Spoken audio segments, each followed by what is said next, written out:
Scared me half to death, because that was the Cold War. They were terrified.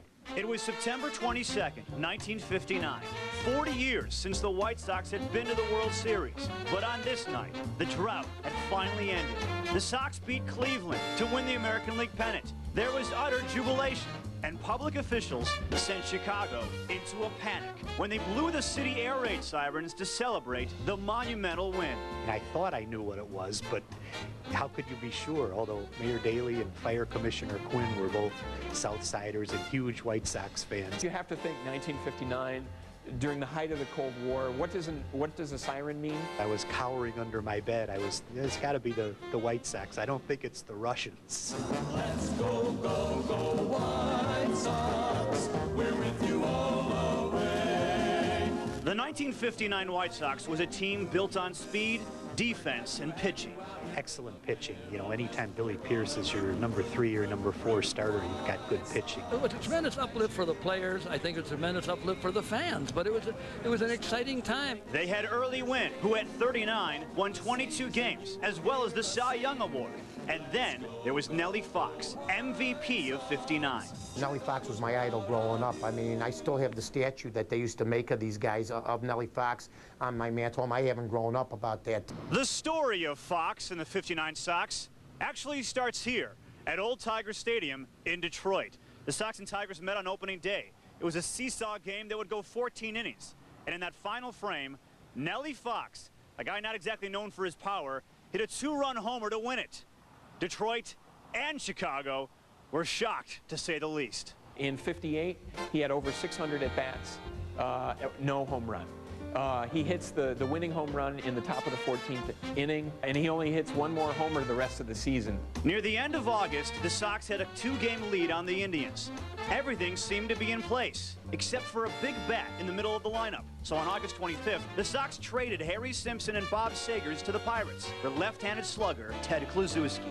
He was big at the time, but he loved to flaunt it. He went sleeveless. I mean, he didn't wear the undershirt underneath. He just went sleeveless, and he ended up getting some big home runs for them down the stretch. And on September 22nd, the Sox beat the Indians 4-2 at Cleveland Stadium to win the American League pennant. And when their plane arrived at Midway Airport, it was 1:30 in the morning, and Sox fans were everywhere. It was pandemonium. The White Sox were incredibly popular. I remember I went with my dad and my mother out to Midway Airport. It's amazing. People ran on the field. That was another situation.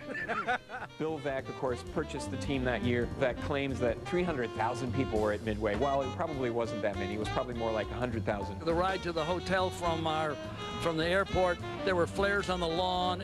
People were sitting out there 2 o'clock in the morning. That's exciting baseball, Southside baseball. They came out to say, hey, this is great. The 40-year drought is over, and certainly they had a good a chance as any against the Dodgers that year. And after Game 1 of the World Series at Comiskey Park, it was tough not to agree. Thanks to 2 home runs by Kluszewski, the White Sox pounded the Dodgers 11-0. It was easy, but maybe too easy. Game 1 was really an aberration. They knew that they would have to grind it out.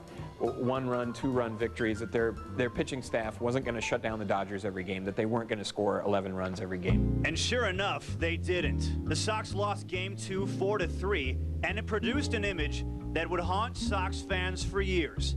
Al Smith, trying to catch a home run by Charlie Neal, instead caught a bath of beer. It was a sobering moment. At the time when Al came in, they kidded him a little bit, but it wasn't a big thing because the ball game was still on the line.